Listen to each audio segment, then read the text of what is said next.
Então, boa tarde a todos, eu sou o Cássio Botaro. Como eu estava conversando um pouco com vocês antes de começar aqui, eu sou da comunidade Python MG e eu sou coordenador e fundador do grupo Python UFLA. É um grupo de estudos da Universidade Federal de Lavras. Nós desenvolvemos várias atividades. Uma delas é um curso para quem está começando. Então, lá, pessoas que entraram no grupo e aprenderam Python estão ensinando já a pessoas que estão entrando agora. Além disso, a gente discute coisas como, por exemplo, alguns assuntos, jogos e tudo mais. E a Python MG, igual eu falei, fiz um pouco de propaganda, recomendo a todos entrarem, vamos fortalecer o Python em Minas. Temos planos de tentar fazer uma Python Brasil aqui em Minas Gerais, daqui a alguns anos. E nós vamos fazer um evento de Python de Minas, o primeiro encontro regional de Python de Minas Gerais, aproveitando que entrou uma galera muito animada agora, que vai ser, em breve nós ainda estamos discutindo os detalhes. A Python MG também tem o GitHub, onde nós estamos desenvolvendo o site, e ele é feito em Python também.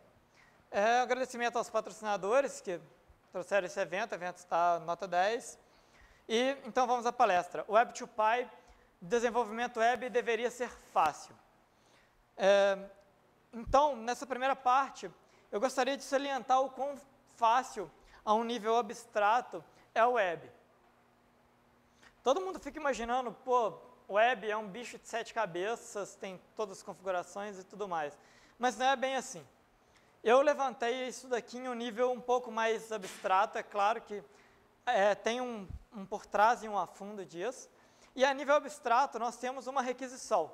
Toda vez que você abre seu navegador, digita algum site, digita lá o que a gente chama de URL, isso nada mais é do que ele está fazendo uma requisição. Ele está pegando, empacotando algumas informações, como o site que você quer, que na verdade é um endereço para um lugar onde armazena arquivos, no nosso caso, servidor. E, além disso, ele empacota algumas informações, como, por exemplo, o navegador que você está utilizando e algumas outras informações a mais. Então, tudo isso é passado para um servidor. Então, vocês estão vendo que não tem nada demais. Abri o navegador, digitei alguma coisa, isso, a um nível abstrato, nada mais é do que um empacotamento de informações do que você tem ali, que é mandado para o servidor, e isso, ele tem um endereço, que é onde ele vai pegar a informação que você quer. Logo em seguida, ele tem a etapa de processamento. No momento que aquela requisição chega no servidor, ele tem que, de alguma forma, tratar ela. Eu não vou entrar em detalhes a fundos, como, por exemplo, servidor de aplicação, servidor web, servidor HTTP, não é o foco dessa palestra, ela é bem, eu estou colocando em um nível bem abstrato. Igual eu falei, eu pego aquele pacote, abro, verifico. Opa, o que eu tenho aqui?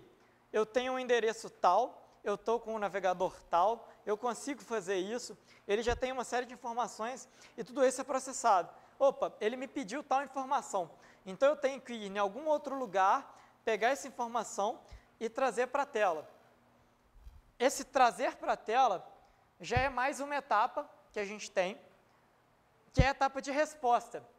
Essa daqui já é o primeiro contato que vocês estão tendo com o Web2Py, é uma tela padrão do Web2Py, eu vou falar mais disso futuramente. E vocês viram que tem o nome em inglês na frente, tinha lá request, aqui o response. Esse nome é um padrão adotado, normalmente os frameworks web seguem esse nome. É difícil você ver alguma coisa saindo, quando foge disso, na verdade não foge muito, na verdade muda pouco, mas a ideia é sempre de uma resposta. Essa resposta, ela também é um pacote carregado de informações. Eu vou ter a minha página HTML, que vai ser renderizada no seu computador, eu tenho um cabeçalho, que vai conter algumas informações. Ele vai me falar, por exemplo, quem está me servindo, isso vai vir no cabeçalho, se foi bem sucedido ou não o que eu pedi. Ele tem um número que indica o status. se eu fui bem sucedido ou não, se eu fui redirecionado, tudo isso é através do status. E a web basicamente funciona assim. Pô, a web não é difícil. Empacoto, mando para um servidor, ele desempacota, pega aquilo. Opa, o que eu tenho que fazer? É isso? Beleza, devolvo, retorno aquele pacote. Quando chegar no navegador, o navegador já sabe como desempacotar aquilo e te mostrar de uma forma amigável. É o nosso caso aqui. É fácil. Uma outra coisa que eu queria mostrar da facilidade da web e o HTTP é o caminho que você digita. Muitas pessoas não reparam o que é a URL, do que ela é composta. A URL ela tem um endereço, que é o domínio, que é onde está aquele servidor, onde você vai fazer o processamento lá. Você tem um caminho onde eu vou achar o arquivo e o próprio arquivo. E esse arquivo é o que vai ser retornado para você. Lembra que eu falei que ele empacota? Ele vai pegar, colocar uns cabeçalhos, colocar um conteúdo e voltar para você. Ele tem basicamente essa estrutura, é um cabeçalho, um conteúdo, empacota e volta para você. Então, o que eu quero mostrar com isso é que o web é fácil. Não tem porquê nós termos uma grande complicação com o web. Então, continuando. Agora eu vou falar um pouco do Python. Vocês vão ver que, no final, tudo isso se interliga e aí sim eu começo a falar do Web2Py. Eu já mostrei que o web deveria ser fácil, vou mostrar o Python agora. Por que Python? Python é uma linguagem que preza pela legibilidade, os códigos são extremamente legíveis, ela tem uma baixa curva de aprendizado, é uma linguagem que é extremamente flexível. Você consegue fazer introspecção, metaprogramação, você consegue fazer coisas básicas, você consegue ter multiparadigmas numa linguagem, você consegue programação funcional, você consegue programação orientada a objetos. Então ele tem tudo isso. É uma linguagem bastante flexível. Tanto que normalmente quando você programa, você pode escolher programar só um script, você pode escolher fazer aquilo tudo orientado a objetos, dividido em módulos, ou fazer de alguma forma mais funcional, ou mesclar tudo isso da maneira que melhor te convém. Ela é bastante flexível. É multiplataforma, roda no Windows, Mac e Linux. Então isso é bacana pra caramba. E um detalhe sobre essa multiplataforma é que o código que você executa no Mac, se você passar para algum amigo aí que usa Linux, ou para algum amigo que usa Windows, você não tem que fazer nenhuma no código, salvas algumas exceções. Mas normalmente você transmite o código de um para o outro sem ter muita dificuldade. Ele vem com baterias incluídas. Como assim? A biblioteca padrão do Python já vem com muita coisa. Ele tem um módulo para JSON, se alguém assistiu minha palestra hoje mais cedo, ele já vem com o módulo JSON. Ele vem com o módulo para XML também. Ele vem com o módulo para CSV. Ele vem com módulo padrão. Para vocês terem uma ideia, ele sobe um servidor simples, HTTP, em uma linha. É Python-M Simple HTTP Server. Ele já sobe um servidor, se você tem algumas páginas estáticas que você quer subir só para dar uma olhada, é uma linha em Python. Ele trabalha com datas, está tudo na biblioteca padrão. E nós temos mais N bibliotecas.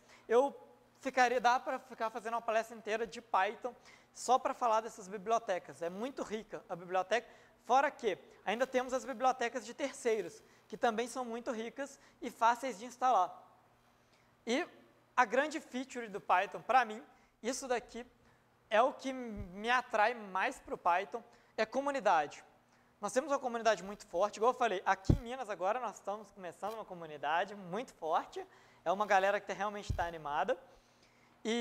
Mas no Brasil, a gente tem uma comunidade muito grande e muito forte. Você tem contato direto com aquelas pessoas que você... eu tenho alguém que sabe muito daquela linguagem, você tem contato direto com essas pessoas. No grupo Python Brasil, no Groups, Google Groups, o pessoal lá responde, é muito ativo, é uma comunidade que eu não fico um dia sem receber e-mail. É uma comunidade que está muito forte e está crescendo. Cada Python Brasil que se passa, nós estamos vendo um crescimento ainda maior. E, pô, é Python. Explicando de uma forma sucinta, apenas vejo uma tirinha. Essa tirinha é contribuição do Masanori.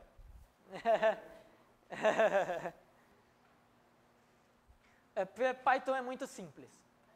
Igual eu falei, curva de aprendizado é extremamente pequena. Aqui um pouquinho de jabá, e não é só porque o Masanori vinha, é porque, na verdade, o curso dele está sendo muito bem visto, o pessoal está falando muito bem, é um curso muito bom, é o Python para zumbis. Está subindo o vídeo agora, o pessoal que está cursando aí, está subindo os vídeos já, e é um curso muito bom, e é um caminho se você está pensando, onde eu começo a estudar Python? Vai fazer esse curso. Se você quer começar Python, faz o curso do Masanori. Então, agora sim nós já podemos começar a mesclar as coisas. A web, ela tem... Desculpa. Atualmente, o que está forte no mercado da web é isso daqui. HTML5, JavaScript e CSS3. Toda vez que você fala em programar para web, aqueles que não têm um conhecimento aí de programação web, eu vou programar em Python para web, não é bem assim. Porque, por exemplo, a parte gráfica não é HTML. Os efeitos e tudo é HTML. Porém, você tem o que a gente chama de back-end, que é o que está por trás, é Python. Temos casos famosos, Globo.com usa muito Python de back-end. Não é o framework que eu utilizo aqui, mas é Python também. Então, o Python ele serve como um motor para gerar conteúdo, controlar o que vai ser colocado na tela. Então, ele interage aqui. Você tem a interação feita por trás, que gera aquelas telas. Então, é bom ressaltar isso, que quando eu programo Python para web, não significa que eu vou passar a programar só em Python a partir de agora. Se você pretende programar web, você tem que ter o front-side, ou a parte que vai ser visual, em HTML5, JavaScript e CSS. Então, o Web2Py, ele é open source, o código dele está no GitHub. Quem quiser ir lá, ver o código, estudar o código, está todo lá. Ele é full stack.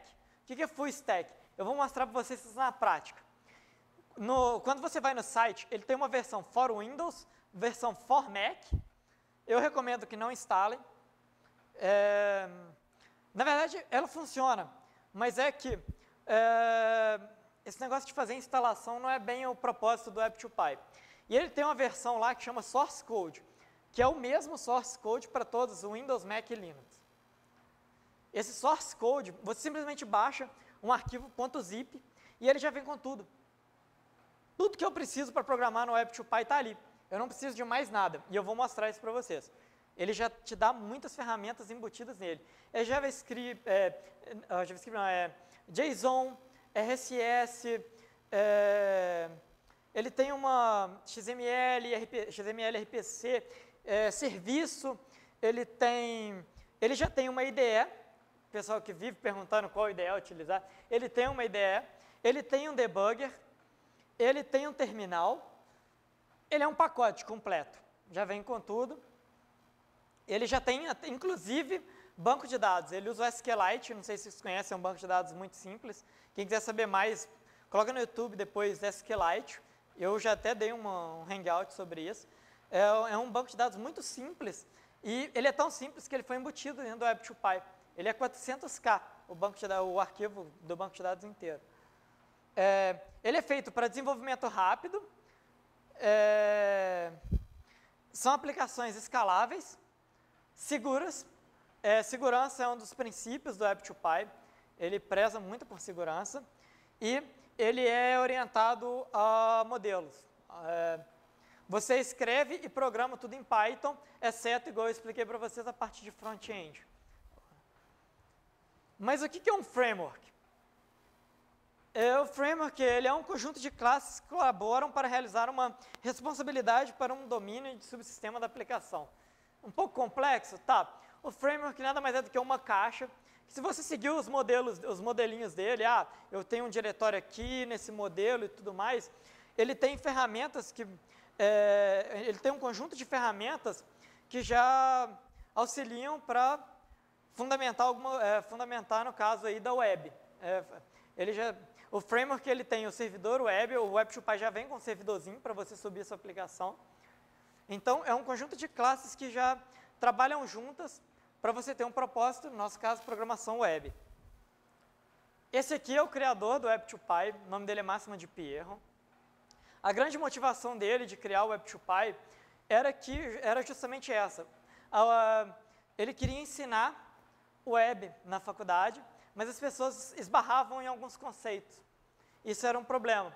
Então, ele solucionou escrevendo um framework que abstraísse muita coisa e tornasse programar a web um pouco mais simples. Aí, então, como ele mesmo diz, o programador não tem que ficar focando muito em algumas coisas. Ele perde tempo. O Web2Py tem uma filosofia de convenção em cima de configuração. Então, ele já tem uma configuração pronta para rodar. Se você quiser trocar, você troca, mas ele já tem pronto. Então, você tem muito mais convenções de nomes, de como colocar o arquivo e tudo mais, do que realmente uma configuração mesmo. Vou ter que trocar aqui, trocar ali, não. Ele criou em 2007 esse framework, o Web2Py, e o Web2Py depois teve que ser reescrito. O Web2Py, vocês veem que ele é novo, entre aspas. Ele teve que ser reescrito quando começou a se tornar público, mas o poder da comunidade fez com que todo esse trabalho fosse feito de forma muito rápida e fácil. Ele já ganhou 2 prêmios. Um prêmio é o InfoWorld Boss Awards, que é um prêmio dado para open source, são softwares open source. Isso foi em 2011. Aqui ele ganhou junto com algumas outras tecnologias, e depois ele ganhou como tecnologia do ano, em 2012, pela InfoWords também. Foi um grande prêmio e mostrou o quanto o Web2Py estava evoluindo. Como o Máximo mesmo disse numa palestra que eu assisti dele, o Web2Py não é para estúpidos. E não é uma programação orientada a idiotas. Uma coisa que me irrita um pouco quando eu vou pegar algum framework web é que você só acha blog. Quem me conhece sabe que não é que eu não goste de blog, mas é porque realmente só tem blog. Você quer fazer uma aplicação, é blog. Eu vou fazer, é blog. E às vezes a pessoa fica presa só no que é ensinado do blog e não desenvolve as outras características. O Web2Py é muito rico. Você consegue fazer serviço em cima dele, você consegue fazer... tem muita coisa que você consegue fazer e a pessoa fica presa a um blog. Então, não sejam programadores idiotas e não programem orientado a idiotas. Se vocês têm um framework em mãos que não seja o Web2Py também, já fica a dica, aprendam como ele funciona, aprendam como está estruturado ali. Porque essa programação orientada idiota, que pega um tutorial, dá Ctrl+C, Ctrl+V, isso não existe, isso não dá. Se você faz isso, me desculpa, mas está na hora de você repensar e começar a tentar entender o que realmente está sendo feito. Ele não é uma programação visual. O Web2Py, ele tenta ser fácil, mas igual eu falei, ele é fácil, mas não é para idiota. Ele é fácil, mas não é programação visual. Você não tem que arrastar bloquinho e coisa e tal. Ele, na verdade, ele simplesmente abstrai de certa forma, com uma sintaxe muito bacana, que você programe mais fácil. Ele não é somente para crianças. É um ledo engano que o pessoal tem de que, eu vou usar o Web2Py para ensinar. E ele não é só para isso. Nós temos algumas aplicações que já rodam o Web2Py. Ainda não temos nenhum caso grande, enorme, usando o Web2Py. Mas ele está em crescimento. Eu já conversei com alguns programadores que estão desenvolvendo alguns cases maiores agora em Web2Py. E ele não é para criança, ele não é só para ensinar. Ele é um framework que você consegue utilizá-lo em produção para fazer softwares grandes. Ele aguenta demanda. Então eu gosto muito de bater nessa tecla, porque o pessoal normalmente acha, não, eu uso o Web2Py para aprender e depois eu mudo para o Django. E não é bem assim. Você consegue seguir. Eu mesmo estou num projeto agora que eu estou usando o Web2Py e não muda. É o Web2Py mesmo que nós vamos fazer até o final. E por que o Web2Py é fácil? Ele é mais intuitivo. Por ser mais intuitivo, ele é menos propenso a usar erros. Ele é expressivo, ele tem uma sintaxe poderosa, porque é Python. Você tem um menor tempo de desenvolvimento, é uma coisa que a gente até discutiu aqui mais cedo, que normalmente os programadores, o Instagram foi feito com 3 programadores. Entende? É uma coisa que em Python normalmente a equipe reduzida produz muito. E você tem um custo muito baixo de manutenção do software. E esse daqui é o detalhe mais importante que torna ele mais fácil. Programadores se preocupam com o mais importante, algoritmos. Ele não tem que preocupar com detalhes esdrúxulos, ele preocupa com o que é mais importante. Algoritmos, programar, a lógica. E Python também segue isso. Vocês veem que o Web2Py e o Python são muito ligados. Então, eu vou falar um pouco da DAO antes de mostrar ela na prática. A DAO do Web2Py, que é DAL, é bom ressaltar, não é DAO com O, que é um Direct Access Object. E não é um ORM. Pelo amor de Deus, não confundam a camada. Ele é simplesmente uma camada que eu faço em cima do banco de dados para tornar mais simples as consultas, inserções e tudo mais. Todo aquele CRUD e algumas outras coisas. É uma camada. Ele não é um ORM. Eu não faço mapeamento, eu não tenho um objeto que vai ser persistido no banco. Não. Eu só tenho uma camada que me auxilia no momento de utilização do Web2Py. Então, agora chega a hora que nós vamos dar um breve mergulho no Web2Py. Agora eu vou mostrar para vocês, desde a etapa de como construir um software simples, e daí nós vamos até o deploy. Nós vamos desde construir o software até o deploy. Então eu dou uma parada aqui na apresentação, vamos brincar. Aqui é aquela parte que eu falei que ela era simples. Esse é o .zip que você baixa no site, para Linux, para Windows, para Mac. Você manda extrair, ele vai criar uma pasta com o nome de Web2Py. Essa daqui é a pasta. Você pode dar 2 cliques nesse arquivo, web2py.py, e eu não sei se no meu está com permissão de execução, mas está assim. Ele já abre, eu tenho aqui a tkinter instalada. É uma coisa que o Ubuntu tende a fazer, é tirar, porque por padrão a tkinter deveria vir com o Python. O Ubuntu tira. Então você tem que instalar a Python TK se você quiser ter essa interface. Não precisa, tá? Aqui eu estou mostrando porque é uma maneira mais simples, cliquei 2 vezes, ele vai abrir. Se eu tivesse sem a TK instalado, ele iria no próprio terminal abrir para mim. Digite uma senha e já está rodando na porta 8000. Então, eu vou escolher aqui, rodar local, a porta 8000, eu vou colocar uma senha e pronto. Aqui eu já estou no Web2Py. Vocês lembram aquela tela de resposta? Então, eu tenho um servidor, esse aqui é o servidor Rocket, ele não é um servidor, não coloque isso em produção, pelo amor de Deus. É porque normalmente quando a gente ensina, aí a pessoa, dá para subir então, né? Quando você vai para produção, utiliza um Nginx, alguma coisa assim. Esse daqui é só para ficar testando na sua própria máquina. E ele já te dá uma aplicação, que é essa daqui já é um site pronto, que é um bem-vindo. É um modelo que ele vai ser utilizado para toda aplicação nova que você cria. Então, vamos para a parte de criar a aplicação. Eu vou na parte administrativa, digito a senha que ele me pediu lá. Cheguei aqui. O Web2Py ele tem muitas aplicações rodando em cima de um único lugar. Então, aqui eu tenho 3 aplicações. A admin, que no momento eu estou rodando, é essa que vocês estão vendo.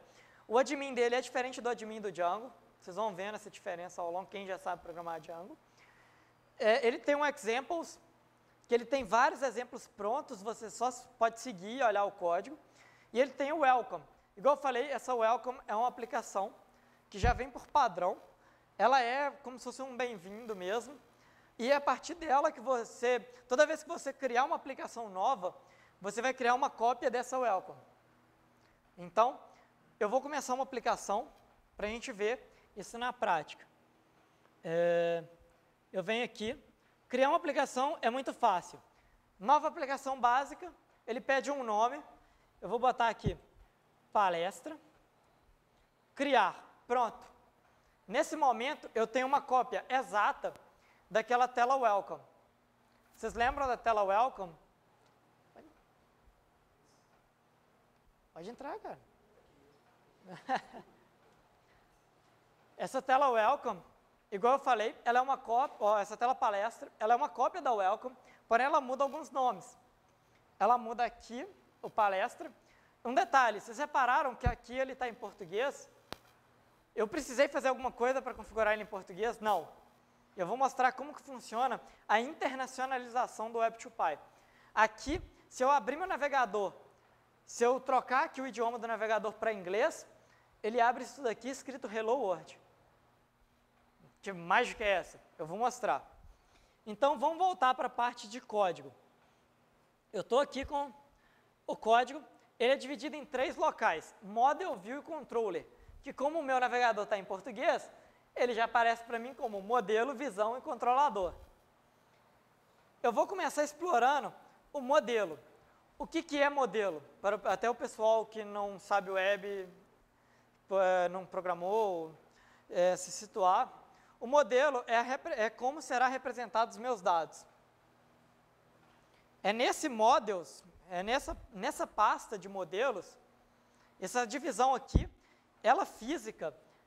Se vocês olharem aqui, eu vou lá para mostrar, que aqui eu estou mostrando visual, mas essa divisão física, está aqui palestra, são pastas. Eu tenho uma pasta de cache, uma pasta de controller, uma pasta de cron, que é para tarefas agendadas, banco de dados, os erros, questão de idioma, uma pasta privada, que é aquela pasta que só você vai ter acesso, os módulos, que você consegue pôr outras bibliotecas dentro da sua aplicação do Web2Py, é só trazê-la para dentro de módulos. Os modelos, os models, que são, igual eu falei, é a representação do dado.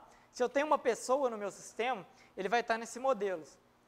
Se eu tenho, sei lá, um time com nome, data de fundação e tudo mais, como esse dado está modelado, vem no model. Eu tenho aqui um armazenador de sessões. Cada vez que eu logo e tudo, ele vai guardando sessões. Static, que é a pasta onde estão o JavaScript e o CSS. Vocês lembram que eu falei com vocês que você não conseguia fazer nada sem o JavaScript e o CSS? Porque você tem que ter uma representação um pouco mais amigável. Então, está aqui. E o upload são arquivos que vão ser mandados do cliente para você. E views são todas as telas que serão exibidas. Lembra quando eu falei da resposta, que é o que é exibido na tela? São essas views. Você já tem um modelo, você fala com ele, exiba dessa maneira. Porém, eu quero que você coloque no meio o nome desse jeito. Então, eu posso vir com o nome lá do meu banco de dados, de trás, coloco, aí ele usa aquele template para colocar o meu nome no lugar certo. Eu vou mostrar isso. E em seguida, volta já uma resposta certinha para você. Já volta aquela resposta que tem o cabeçalho, conteúdo, response, ele já volta arrumado para você. Ok, eu vou ter que... falando sobre os modelos, o Web2Py já vem com o sistema de autenticação pronto. Como assim? Você vem aqui, ele criou esse Authentics, que ele já vem com um registre-se para você colocar, já vem com... Isso daqui ele já criou, uma aplicação nova já vem com isso. Senha, usuário, você tem como personalizar, tá? Igual eu falei, o Web2Py vem com tudo, ele tem tudo pronto, mas não seja um idiota, não programa orientado a idiota. Não use programação orientada a idiota. Ele te dá pronto, mas você consegue personalizar tudo que ele te dá. Além disso, ele tem um sistema de perdeu a senha, já pronto, você só tem que configurar a sua senha. E a autenticação, que é aquele login, usuário e senha, ele entra. E tudo isso vem aqui na DAO. Está um pouco ruim aí, né? Mas eu vou tentar mostrar para vocês. Ele já vem integrado com o Google App Engine. Então, ele já verifica se a requisição é do Google App Engine, usa esse primeiro, configura o banco do jeito que está aqui. Na verdade, se não for, né, do Google App Engine, usa o banco de dados dele mesmo. Lembra que eu falei que ele tem um banco de dados interno dele? Então ele vai usar o interno. Se não, ele vai usar o Data Store do Google. Esse DB que vocês estão vendo aqui, ele já é pronto para Postgre, MySQL. A única coisa que você troca, troquei meu banco de Postgre para MySQL. Você troca essa linha, só isso. É uma linha que você troca. Ele já vem com migração automática, que é o quê? Eu tenho lá, eu não tinha um campo idade, mas agora eu quero colocar um campo idade. Então, automaticamente, ele já pega a sua tabela, compara com o que já tinha e já coloca esse campo novo. Claro, isso às vezes pode quebrar, ainda mais se tiver um banco de dados legado, mas isso é só cuidado. Isso daqui é porque ele já vem com views prontas. Infelizmente, o tempo aqui não é tão favorável. Eu vou fazer um exemplozinho aqui. Eu venho na default e vou criar uma função aqui, def test, e vou retornar. Ele tem um negócio que é os helpers. O que seriam helpers? Eu consigo chamar HTML aqui, ou seja, eu quero uma tag H1 com o nome teste, no meu teste. Eu não preciso derrubar servidor nem nada. No momento que eu já venho aqui, ele tem um padrão de roteamento.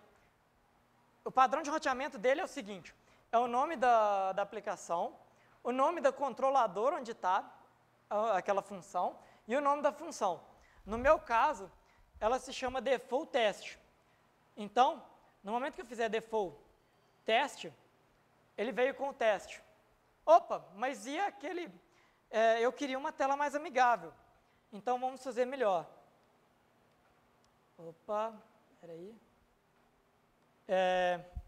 Eu vou pegar aqui, vou retornar um dicionário para a tela, uma variável teste com o nome teste. O Web2Py vem com views genéricas. Ele tem visões já prontas, que ele pega tudo que eu passo para ele nessa chave valor, isso aqui é aquele dicionário que eu expliquei até na minha palestra mais cedo, e desenha isso na tela já usando o cabeçalho, o footer e o meio do padrão. Então, se eu vim aqui de novo na teste, vocês vão ver que agora ele usou o cabeçalho, o footer e o centro, ele colocou de uma forma diferente. O Web2Py ele tem um negócio muito legal que eu não posso deixar de falar, que é bloco. Não sei se... quem aqui já viu HTML, sabe HTML? O Web2Py usa templates. Você consegue pôr código Python no meio da HTML. Eu não vou conseguir mostrar muito aqui. Deixa eu pegar aqui um código de um template já pronto, generic.html. Tá vendo que eu simplesmente faço extend layout. Isso daqui é como se eu pegasse e falasse, ó, eu quero o cabeçalho, o footer de um layout, que é esse layout de HTML, e eu quero escrever só o corpo. Então, você só escreve o corpo. E, se você quiser colocar alguns blocos, vamos supor que eu tenho um CSS personalizado meu. Eu viria aqui, eu chamo o bloco, tem o bloco, lá no layout, ele tem um bloco que é chamado block head, que é um bloco de cabeçalho. Então, eu venho aqui, coloco esse bloco no meu... eu coloco esse bloco aqui, esse aqui é end block. Eu coloco aqui o bloco e dentro dele eu posso colocar alguma coisa para... dentro desse bloco, eu coloco alguma coisa para ser adicionada no cabeçalho da layout. Então, eu faço como se fosse uma orientação a objetos, eu consigo ir herdando características.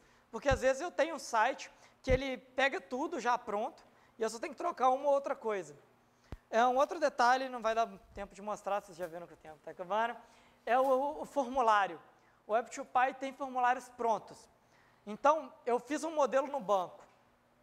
Eu defini lá a minha tabela, que é um usuário, e ele tem, na verdade aqui tem um exemplo, a coisa mais legal do Web2Py é isso aqui, ele já vem com os exemplos, então vou aqui na DBPY rapidamente para mostrar para vocês, aqui, ó, se eu quiser que o e-mail seja verificado, toda vez que o usuário registrou na minha aplicação, ele recebe um e-mail com o link para confirmar que ele não é um bot.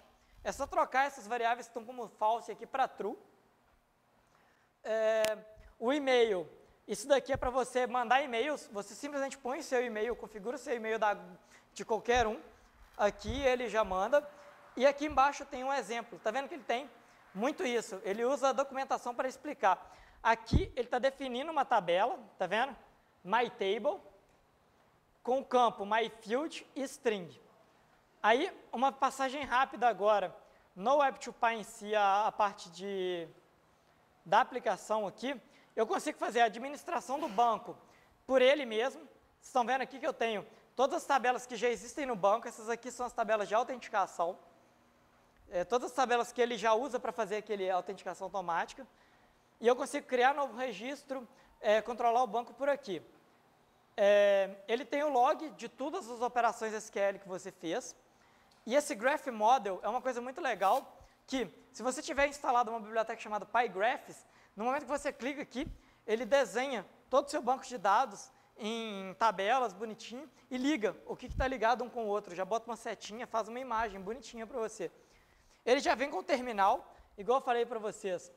Vocês conseguem mexer aqui mesmo, por exemplo, alf. Tá vendo? Eu estou digitando, eu tenho um objeto alf, ele já retorna para mim, do mesmo jeito que o Python tem um terminal interativo, ele tem um terminal interativo dentro do próprio Web2Py, com coisas do Web2Py. Isso daqui é para quem já viu desenvolvimento orientado a testes, no momento que você clica nesse botão, ele roda todos os testes da sua aplicação. O crontab, que é para agendar tarefas, e as visões, mas eu não sou bom de ficar fazendo desenho, layout, nem nada. Isso daqui já te manda para um link que já vem com tudo, já tem vários modelos prontos que você pode baixar e colocar para você. Questão de linguagem. Lembra que eu falei que era fácil transformar de inglês para o português? Ele tem isso daqui, que é um dicionário. Ele vem com todas as palavras que eu tenho, lá no meu HTML, todas as palavras que eu tenho. E simplesmente, eu quero fazer a tradução. Por exemplo, eu quero que traduza linhas row deleted para linhas apagadas. Então, só de eu fazer esse mapeamento do que está em inglês para o português, ele automaticamente já sabe fazer a tradução, isso para vários idiomas. Só que tem um detalhe, para que isso funcione, você tem que adicionar essas palavras. Então, ele tem uma função, toda vez que você tiver uma string lá no HTML, que você quer que ela seja traduzida, você coloca ela dentro de uma função chamada T. Esse T é de tradutor. Então, você passa uma string para esse T, ele já vai armazenar isso nessa lista de palavras. Então, depois é só ir atualizando o site. Aqui você mexe no CSS, aqui é para pôr módulo, igual eu expliquei. E, beleza, eu terminei a aplicação. Deixa eu voltar aqui. Eu volto na minha palestra, interface. Aqui eu consigo editar, ver os erros. O Web2Py tem um sistema de tickets, que eu também não poderia deixar de falar, que é o quê? Se ele em algum momento dá um erro, ele vai voltar na tela um traceback igualzinho do Python. Ele volta que linha que foi, o que foi e tudo mais. E outra coisa, ele tem um debug. Naquele editor, vocês viram que eu estava editando o código aqui mesmo no browser? Se eu marcar a linha, como falar, eu quero essa linha, quando chegar nela, ele para. Então, na hora que eu entro no site, se o debug estiver ativado, ele para naquela linha. Você usa para depuração de código. E, o mais legal, ele tem o criar pacote. O criar pacote e o compilar. O compilar é um pouco mais complexo, eu teria que gastar um pouco mais de tempo. O criar pacote, no momento que eu clico nele, ele já me avisa, Web2Py app palestras.w2p. Esse W2p é um zip, porém com a aplicação do Web2Py. Então eu vou mandar salvar ele, coloquei ele numa pasta e vou colocar esse site no ar, chamado Palestras. Eu estou aqui com o meu Python Anywhere, isso aqui é um site muito legal, quem quiser usar para fazer deploy, Django, Web2Py e tudo mais, ele é ótimo. Se a internet ajudar aqui, eu vou entrar no admin aqui do meu Python Anywhere, só para mostrar para vocês o processo de deploy. Eu venho na interface administrativa. Detalhe, se você tem uma aplicação e quiser passar para um colega, é esse mesmo processo, tá? Então, ele pede a senha. Entrei. Esse aqui é um Web2Py que não é o que está na minha máquina. Está lá num servidor desse Python Anywhere, que é o que eu utilizo para já colocar sites no ar para testar. Então, eu simplesmente venho aqui nele, fazer o upload de um pacote, eu venho em Downloads, meu pacote está aqui, palestra W2P, boto o nome dele de palestra, aí a internet não está ajudando, só um minuto, deixa a internet ajudar. Pronto, a aplicação foi instalada. A partir de... Ah, ok. Igual eu falei, eu ia desde a criação até o deploy, não deu para aprofundar muito. Já estou com a minha aplicação no ar, quem quiser acessar já está aí, Cássio Python Anywhere /palestra /default index. Na verdade, o default index, se você omitir, ele vai colocar. Então, rapidamente, deixa eu mostrar os últimos slides aqui. O deploy, eu já mostrei para vocês, tem uma comunidade, esse slide vai estar disponível, tem vários links para como chegar na comunidade. O Web2Py Recipes, ele tem, eu vou tomar um pouquinho o tempo das perguntas, ele tem, isso daqui é um monte de receitas prontas, para você não ter que ficar pensando, porque às vezes alguém já teve o mesmo problema que você teve no Web2Py, então já tem receita pronta, plugins, para você adicionar no Web2Py nesse site. Algumas recomendações de leitura, esse slide vai estar disponível daqui a pouco, o Speaker Deck, Cássio Botaro, é só anotar aí, Cássio Botaro, eu vou colocar ele no Speaker Deck, vou twittar isso, é só seguir lá o do Dev Island, que vai estar isso, eu vou passar para eles também. E dúvidas? Alguém tem dúvida?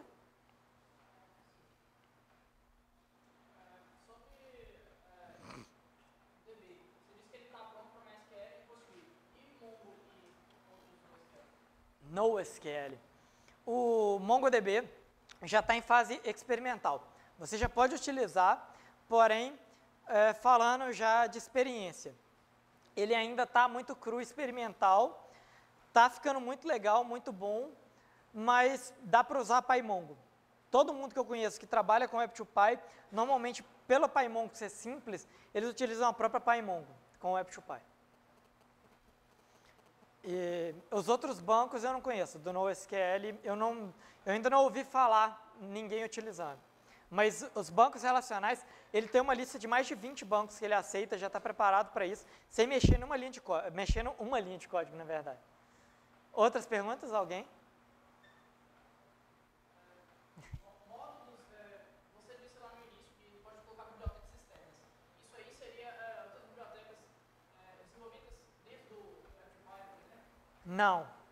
São de terceiro mesmo. São de terceiros mesmo. Às vezes eu criei um módulozinho lá que faz alguma coisa, faz uma conta muito mágica, que eu queria usar ele no meu site. Então, você põe no módulos e pode importar como se fosse uma biblioteca mesmo, como se essa biblioteca tivesse instalado no sistema. E como funciona o funcionamento? Então, você tem vários projetos e tem uma parte dele, por exemplo, autenticação que já vem pronto, mas vamos supor que não. Então, você quer usar isso em vários projetos. Tem como você mencionar, tipo, um subcluster? De acordo com a estrutura de organização? Tem. Não sei se você viu na hora que eu abri a estrutura de pastas dele, que ele separa as aplicações em pastas, tá tudo, cada aplicação é uma pasta, dentro dela tem model, view controller. Porque às vezes é um controller, um módulo e tem a view, né? De um módulo do sistema. Então, como versionar isso? Ah, sim, não, agora eu entendi a sua pergunta que às vezes você tem um módulo. Não, então.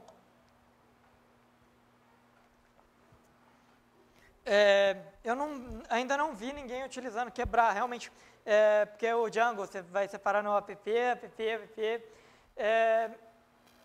você vai deixar a questão dele, como funciona o gerenciamento de dependência, por exemplo. Sei lá, você está utilizando lá aquela comunicação lá com o Postgres e quem cuida dessa biblioteca de comunicação com o Postgres? O driver do Postgres você tem que ter instalado. Tá, mas eu falo assim, tem um pacote lá no seu Python aí que faz a interface lá entre o Web2Py e o banco lá. Como que eu falo? Eu quero a versão 2, versão 3, então como Então, essas que já vêm, por exemplo, a do banco, ele já tem. Então, tipo, você vai usar do próprio banco ali, o que ele tiver. Mas, se você tem outras bibliotecas, aí você controla. Eu quero usar tal... E o Web2Py tem uma coisa que é legal, que é compatibilidade reversa. O código que você escreveu há anos atrás, em 2007, ainda funciona até hoje. Ele nunca quebra.